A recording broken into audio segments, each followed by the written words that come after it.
की प्रार्थना करें। हे ईश्वर, हमें आत्म शांति दो, उन चीजों को स्वीकारने की जिन्हें हम बदल नहीं सकते।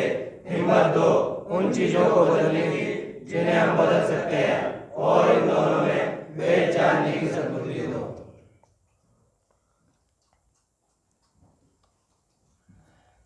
एक राजा के 7 बेटे होते हैं। जी भाई। 7। 6 की शादी हो चुकी होती है, सबसे छोटा वाला कुंवारा होता है। जी भाई। और उसकी जो 6 भाभियाँ थीं, वो बड़ा चंचल, और जो छोटा होता है दुलारा होता है, तो वो भी अपने घर में दुलारा था। ठीक है। दौलत बेशुमार थी, राजा का शहजादा था। थोड़ा उसके सपने भी बहुत ऊंचे थे, और उसका ये जो भी सपना था उसको साकार करने की हिम्मत भी वो रखता था। तो जब भी शाम का वक़्त होता था तो वो अपनी भाभियों से कहता था कि लाओ अंधी चुंदी रोटी लाओ। चिढ़ा के कहता था उनको अंधी चुंदी। जब भी खाना उसको खाना होता था या कुछ चाहिए होता था तो वो उनसे कहता था लाओ अंधी चुंदी रोटी लाओ, लाओ अंधी चुंदी कपड़े लाओ। अब एक दिन उसकी भाभियाँ कहती हैं कि तू जो हमें अंधी चुंदी कहता है, तू कौन से चिराग की रानी लेके आएगा? तू कौन से चिराग की रानी लेके आएगा। चिराग की रानी लेके आएगा? उसके दिमाग में ये बात टच हो जाती है, लग जाती है उसको ये बात। अच्छा, रात को तो वो सो जाता है जैसे भी। सुबह को अपनी माँ के पास जाता है, रानी के, कहता है माँ क्या हाँ कि मुझे बहुत सारी अशर्फियाँ बांध के दे दे और कुछ रुपए। पहले अशर्फियाँ चलती थी ना, गोल गोल। कि क्या करेगा? कि तू दे दे, कि बता तो दे क्या करेगा? कि वो मैं चिराग की रानी लेके आऊँगा। उसकी माँ कहती है अरे कहाँ जाएगा तू, कहाँ रानी मिलेगी? कहीं नहीं है चिराग की रानी, यहीं रहे। वो कहता है नहीं, दे दे तू। वो भी कहती है चल ठीक है, बच्चा है, जिद कर रहा है, दे देती हूँ।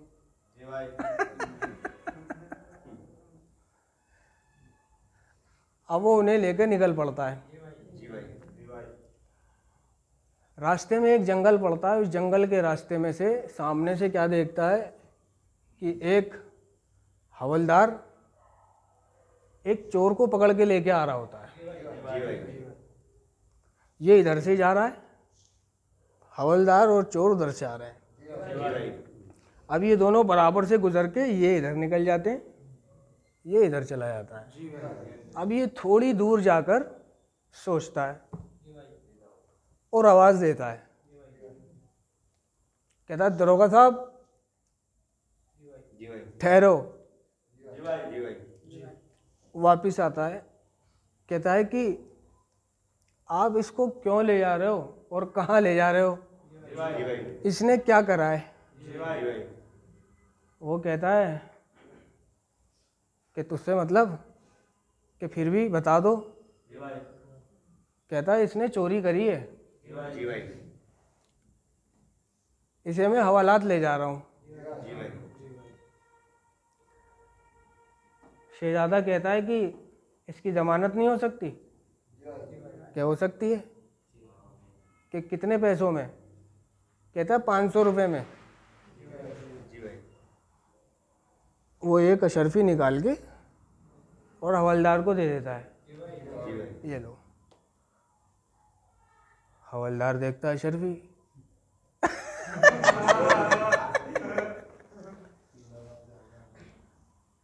उसको छोड़ देता है। अब शहजादा भी उसको छुड़वा के जाने लगता है इधर, और वो चोर इधर जाने लगता है। पुलिस वाला भी चला जाता है। जी भाई। थोड़ी दूर चलने के बाद उस चोर को ख्याल आता है, वो उसको आवाज़ देता है, कहता है शहजादे, कि हाँ ठहरो। जी भाई।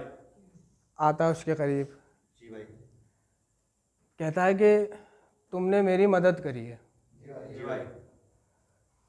अगर तुम मेरी ज़मानत नहीं कराते तो ये मुझे हवालात ले जाके और अंदर कर देता। जी भाई। तुम्हारा मुझ पे एहसान है और ये एहसान उतारे बगैर मैं नहीं जाऊंगा। जी भाई। वो कहता है कि वैसे तुम्हारा नाम क्या है? शहजादा पूछता है। कहता है मेरा नाम है दिलबर, दिलबर चोर। जी भाई। क्या? दिलबर चोर। दिलबर चोर। कि नहीं नहीं, मुझे तुम्हारी कोई ज़रूरत नहीं है, तुम अपने घर जाओ। कहता है नहीं, मैं तुम्हारे साथ चलूँगा। तुम कह रहा मैं बहुत दूर जा रहा हूँ, मेरा रास्ता बहुत मुश्किल है, तुम मेरे साथ मत जाओ। जी भाई। कि नहीं, मैं तो जाऊँगा। कहता भाई ठीक है चलो, नहीं मानते हो तो। रास्ते में वो उसे अपनी कहानी बताता है कि कैसे ऐसे बात है, मैं चिराग की रानी लेने जा रहा हूँ। जी भाई। कहता ठीक है तो मैं भी तुम्हारे साथ चलता हूँ। जी भाई। अब जंगल बियाबान होता है, सहरा, प्यास लगती है। जी भाई। शहजादा कहता है भाई दिलबर, बहुत तेज की प्यास लगी है, थोड़ा सा पानी मिल जाता तो जान में जान आ जाती। जी भाई। कहता ठीक है। वो इधर उधर नज़र मारता है दिलबर, दूर एक कोठरी दिखाई देती है। जी भाई। वो वहाँ चले जाते हैं। वहाँ पे जाके क्या देखते हैं कि कोठरी है, कोठरी के अंदर एक बाबा जी हैं, जी भाई। सो रहे हैं। जी भाई। और उन बाबा जी का बगीचा, बाग सूख रहा था। जी भाई। वो बाबा जी नहीं, ऋषि मुनि होते हैं, जी भाई। जो 6 महीने सोते थे और 6 महीने जागते थे। जी भाई। वहीं पर ही एक नल होती है, जी भाई। वो शहजादे को नल से पानी पिला देता है, जी भाई। और शहजादा जो है अंदर छाँव में जाके बैठ जाता है। जी भाई। और वो दिल भर नल को चला चला के, दिन रात चला चला के, और खेतों को हरा भरा कर देता है, खेतों में पानी चला जाता है। जी भाई। इसी दौरान उस ऋषि मुनि के जागने के दिन हुआ आने लगे। जी भाई। ऋषि मुनि जागा और उसने आंखें खोली, जी भाई। उसकी नज़र बाहर पड़ी, ये दोनों छुप गए डर के मारे। जी भाई। जी भाई। उसने देखा उसके खेत हरे भरे लहला रहे थे, वो बड़ा खुश हुआ। हर बार उठता तो खेत सूखे हुए होते थे, मुरझाए हुए, इस बार खेत हरे भरे हैं। जी भाई। वो आवाज़ देता है कि कौन है यहाँ पर? जी भाई। जी भाई। किसने मेरे खेतों को पानी दिया? जी भाई। तेज में पूछता है वो, तेज में, कौन है यहाँ पर? किसने मेरे खेतों को पानी दिया? जी भाई। वो डर जाते हैं।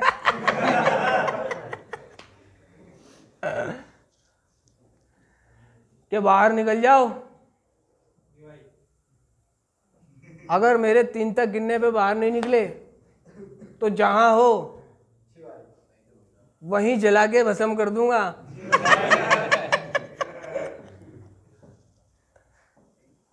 वो घबरा के बाहर निकल जाते हैं। जी भाई। कहते हैं हमें कि मैं तुम्हारी इस चीज़ से बहुत खुश हुआ। जी भाई। मैं जब भी सो के उठता था मेरे खेत सूखे हुए होते थे, जी भाई। लेकिन तुमने मेरे खेतों को पानी देके मुझ पर एक एहसान किया है। जी भाई। मांगो, क्या मांगते हो? मांगो, क्या मांगते हो? क्या मांगते हो? जी भाई। कि बाबा जी मैं जो मांगूंगा आप दोगे? वो कहता है बाबा जी हाँ, जो मांग लो वो दे दो।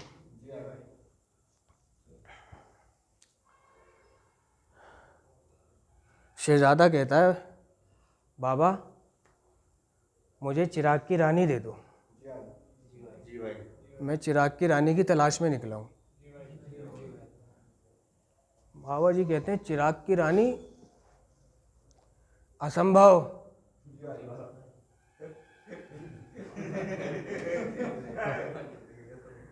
कि क्यों बाबा? कहता है ये मेरे वश में नहीं है चिराग की रानी दिलाना, लेकिन हाँ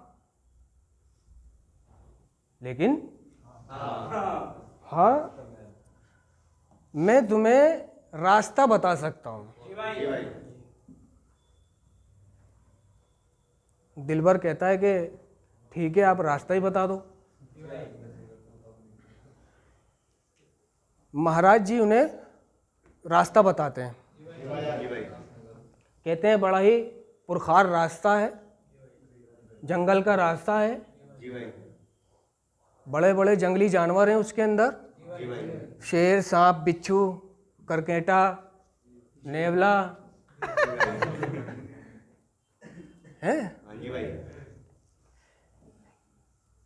कि बहुत इतने किलोमीटर जाने के बाद एक पिलखन का पेड़ है। उस पेड़ पर सांप और बिच्छू लिपटे हुए होंगे, जबरदस्त सांप और बिच्छू काले वाले।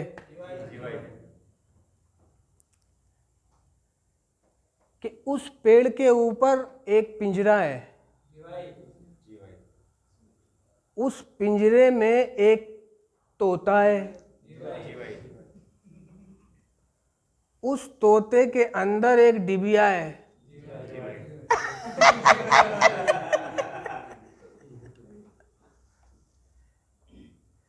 उस डिबिया के अंदर रानी है। दिलबर को बता रहा होता है ये चीज। वो कहता है कि बस अगर तुम किसी तरह से वहां पहुंच जाओ उस डिबिया तलक, कि वैसे तो असंभव है, तुम उस पेड़ तक नहीं पहुंच सकते, तुम किसी तरह उस पेड़ तक पहुंच भी गए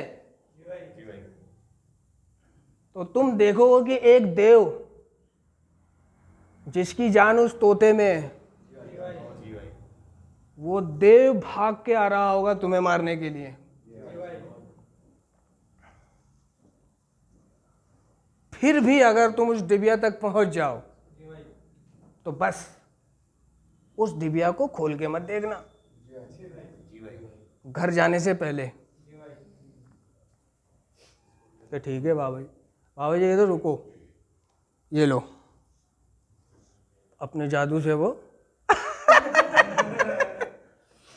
एक मट्टी का ठिकरा, जैसे मटके का एक टुकड़ा, मट्टी का ठिकरा दे देता है। कहता है ये लो, कि जब भी कोई जंगली जानवर, कुत्ता, भेड़िया, शेर, चीता आए तो ये ठिकरा दिखा देना उसको, वो भाग जाएंगे, जगह छोड़ देंगे। कि ठीक है। उस शहजादे को लेके बाबा जी को प्रणाम करके चल देते। अब चलते चलते चलते चलते फिर शहजादे को प्यास लगती है। शहजादा कहता है दिलबर बहुत प्यास लगी है। कि ठीक है तुम यहाँ बैठो पेड़ की छांव में, और मैं फलां कुएं पे से, मैं इस जंगल के रास्ते से वाकिफ़ हूँ, मैं फलां कुएं पे से पानी लेके आता हूँ। ठीक है।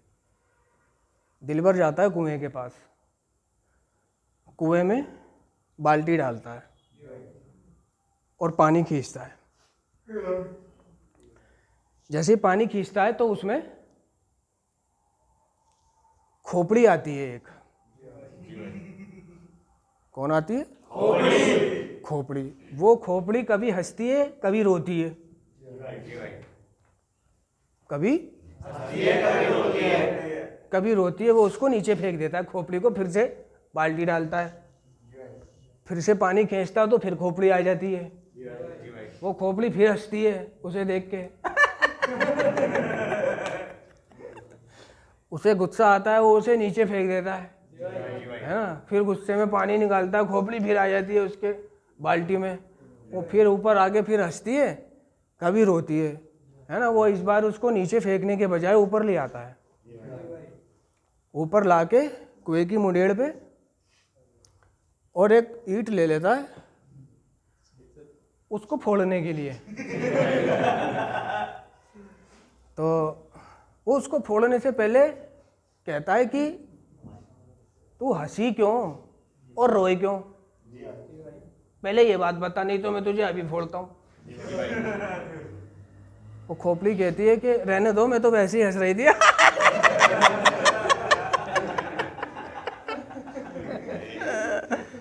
कोई ऐसी बात नहीं है।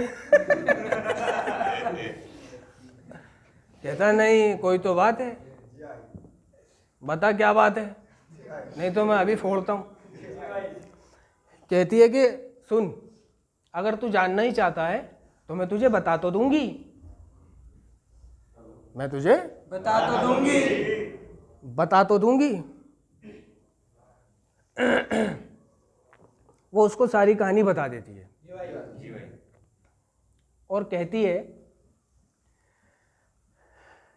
कि ये बात किसी को मत बताइयो, नहीं तो तू पत्थर का बन जाएगा। ठीक है।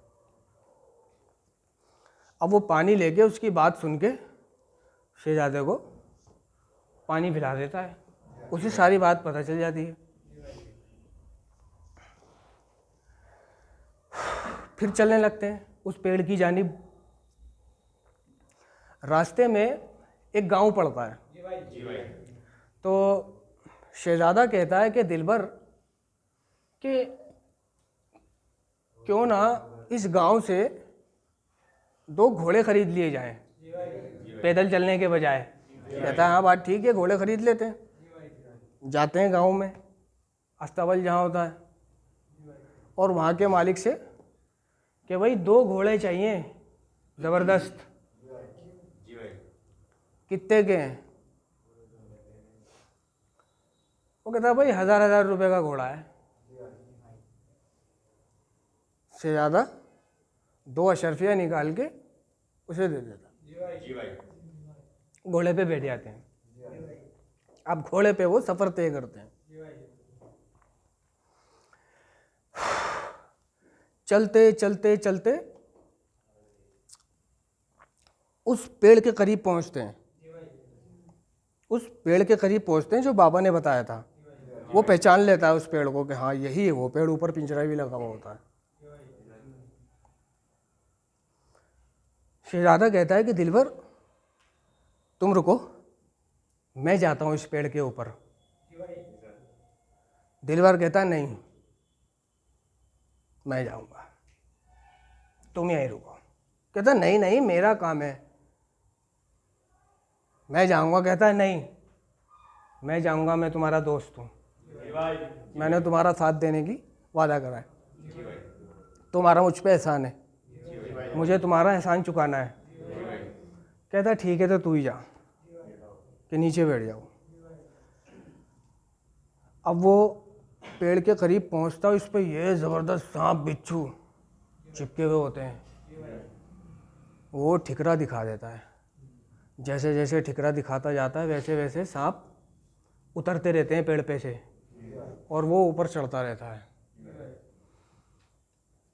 जैसे ही वो पेड़ को छूता है वैसे ही उधर देव को खबर हो जाती है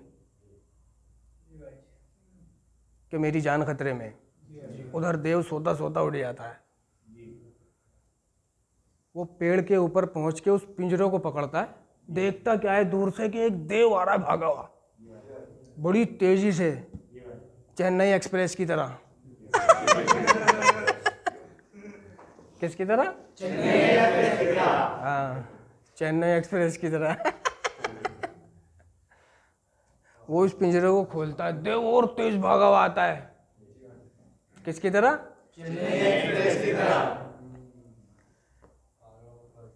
उसके अंदर से तोते को पकड़ता है, देखता क्या है कि देव फिर तेज भागा हुआ आ रहा होता है, राजधानी एक्सप्रेस की तरह। देव बस बहुत ही करीब होता है उसके, तो वो क्या काम करता है कि उसकी तोते की एक टांग तोड़ देता है। तो उधर देव की भी एक टांग टूट जाती है। देव एक टांग से भागा हुआ आ रहा होता है बहुत तेज।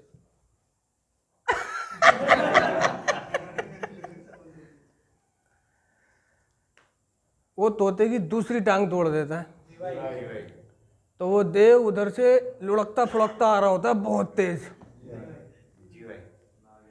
बस वो पेड़ पे आ ही जाता है देव, और उछल के उसको पकड़ने ही वाला होता है, बस उछलना चाहता ही है। वो उसकी तोते की गर्दन तोड़ देता है। इधर देव की भी गर्दन टूट जाती है। तोते को फाड़ के उसके अंदर से डिबिया निकाल लेता है। नीचे आता है, कहता है शहजादे, इसके अंदर तुम्हारे सपनों की रानी है। कहता है तुम सच कह रहे हो दिलबर?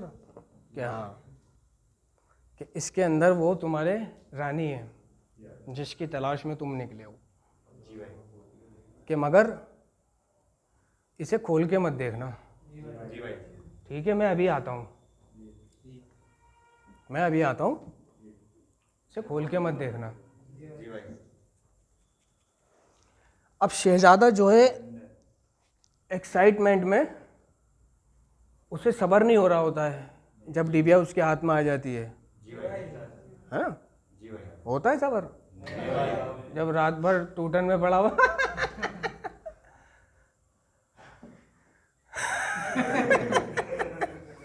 रात भर तड़पते तड़पते किसी तरह से सुबह मुझे मेरा नशा मिले तो मैं सब्र करूंगा? बस वो एक गलती कर देता है, उसे खोल के देख लेता है। उसे खोलता है तो पहले तो उसकी आंखें चुंदिया जाती हैं, उसमें से एक रोशनी निकलती है। जब उसकी आंखें ठीक होती हैं उस रोशनी से, तो देखता क्या है कि एक हूर की परी, एक हूर की परी जैसी एक खूबसूरत परियों की रानी जैसी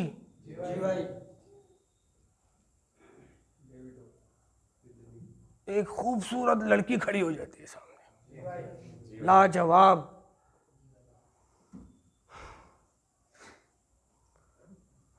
उधर से दिलबर आता है, देख लेता है, कहता है शहजादे मैंने तुमसे मना करी थी कि इसे खोल के मत देखना, तुमने खोल के देख ली। चलो कोई नहीं, अब देख ली तो देख ली, कि चलो ठीक है।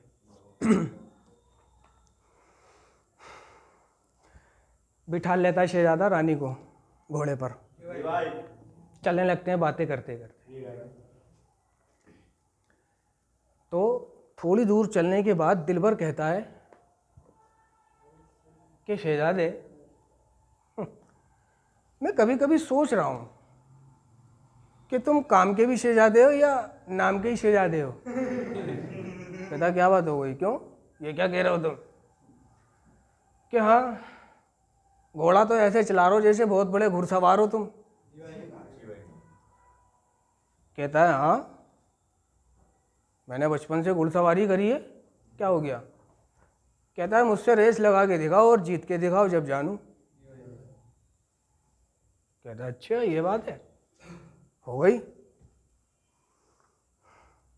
क्या हो गई? कि ठीक है।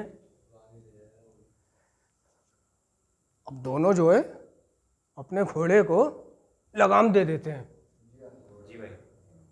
और दोनों घोड़े को दौड़ाते हैं बड़ी तेज हवा की तरह। शहजादा भी और वो भी दोनों बराबर चल रहे होते हैं। तो उस खोपड़ी ने कुछ कहा था उससे कि एक पेड़ पड़ेगा, जब तुम्हें रानी मिल जाएगी और तुम घर जा रहे होगे तो एक पेड़ पड़ेगा, वो पेड़ शहजादे के ऊपर गिरेगा।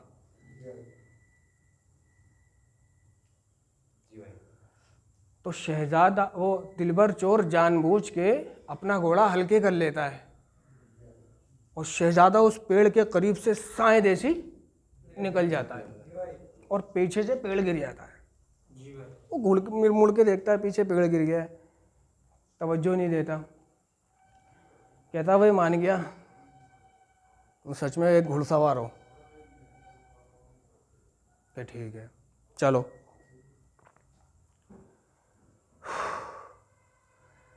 अपने गांव में आ जाते हैं, महल के करीब सारे बच्चे पब्लिक पीछे लग जाती है।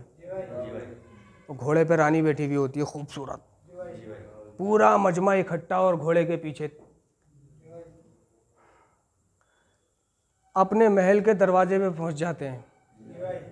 दरवाजे पे रुककर शहजादा कहता है कि दिलबर तुमने मेरी बहुत मदद करी है, अब मेरी मंजिल आ गई है, अब हम दोनों बिछड़ने वाले हैं, अपने अपने हमारी राहें अब बदल रही हैं।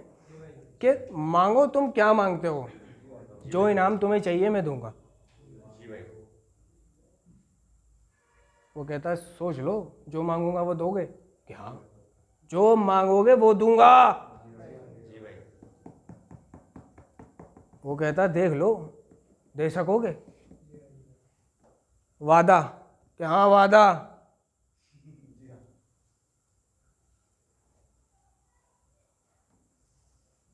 कहता है वादा।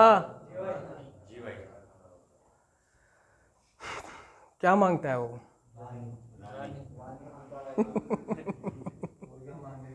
है रानी। कहता वादा पक्का? हाँ पक्का वादा।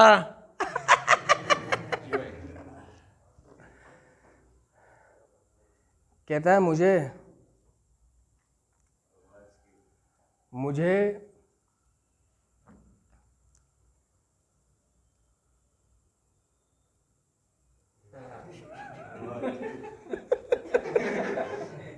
क्या कहता है?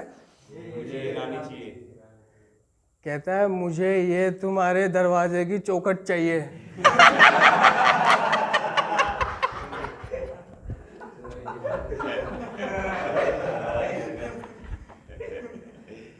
वो कहता है दरवाजे की चौखट चाहिए?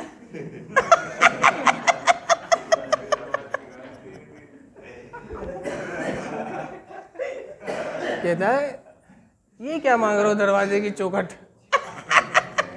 ये मांगना था तो कुछ और मांगते। आज तुम जो भी मांगते मैं देता, मैंने वादा करा था। जी भाई। कहता है तुमने वादा करा था ना, अब वादे से मुकरो नहीं, मुझे ये दरवाजे की अपनी चौखट दे दो। जी भाई। वो कहता है भाई ठीक है, तुम्हारी इसी में मर्जी है तो ठीक है। वो बुलवाता है 2 आदमियों को, कहता है भाई दरवाजे की चौखट उगाड़ के इसको दे दो।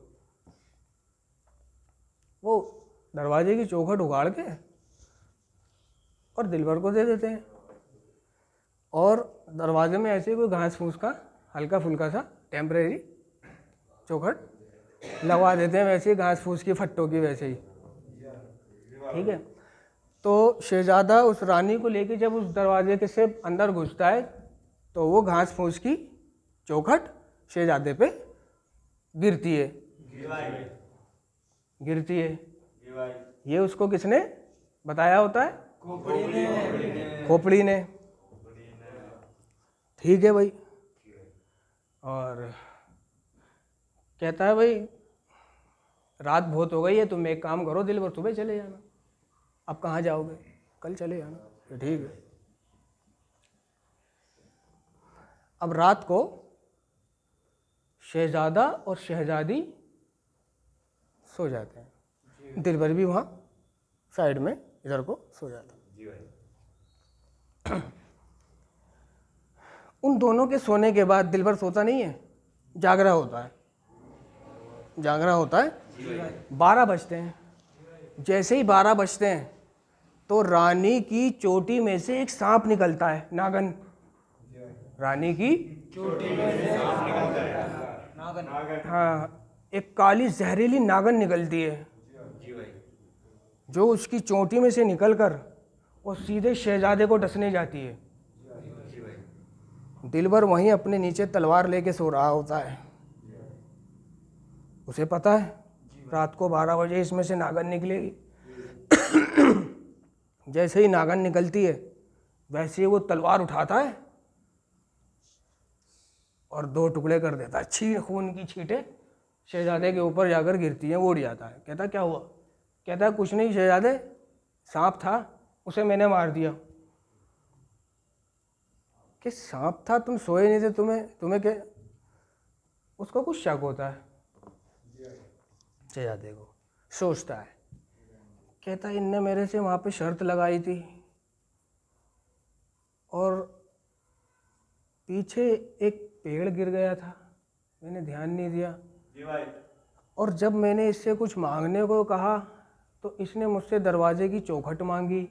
दुनिया की बेशुमार चीज़ें छोड़कर, दुनिया की बेशुमार चीज़ें छोड़कर इसने एक मामूली सी चौखट मांगी और वो चौखट गिरी। और अब यहाँ सांप कहता है कुछ तो बात है, बता। क्या कोई बात नहीं है। कह रहा बता, तुझे मेरी कसम। कहता बस। कसम दे दी उनने, शहजादे ने। कहता है शहजादे तुम कसम ना देते तो मैं तुम्हें बताता नहीं, लेकिन एक बात बता देता हूँ, ये सारी बात तुम्हें जैसे जैसे मैं बताता रहूँगा वैसे वैसे मैं पत्थर का बन जाऊँगा। और जब मेरी बात ख़त्म हो जाएगी तो मैं पूरा पत्थर का बन चुका हूँगा। और जब मैं पत्थर का बन जाऊँ और तुम्हारे कोई औलाद हो, उस औलाद के कभी चोट लगे खुदा ना खास्ता, तो उस औलाद का खून की 2-4 बूंदें मेरे मूर्ति पर टपका देना, मैं वापस इंसान बन जाऊंगा। कहता है बता। वो उसे बताना शुरू करता है कि ऐसे ऐसे बात थी, वहाँ पर खोपड़ी थी एक, ऐसे ऐसे बताया था खोपड़ी ने, इसलिए मैंने ऐसा किया। ये बात वो बताता जाता है और नीचे से ऊपर तक पत्थर का बन जाता है। वो पूरी बात उस कमरे तक, सांप के मारने तक जैसे बात ख़त्म करता है, पूरा पत्थर का बनता है। वो जहाँ पत्थर का बनता है वहीं रहता है। अब वक्त गुजरता है, वक्त गुजरता है। उन दोनों के एक औलाद होती है, वो थोड़ी बड़ी होती है। बड़ी होके वो मोहल्ले के बच्चों के साथ खेल रहा होता है बच्चा। उसकी ठोकर लगती है बच्चे के।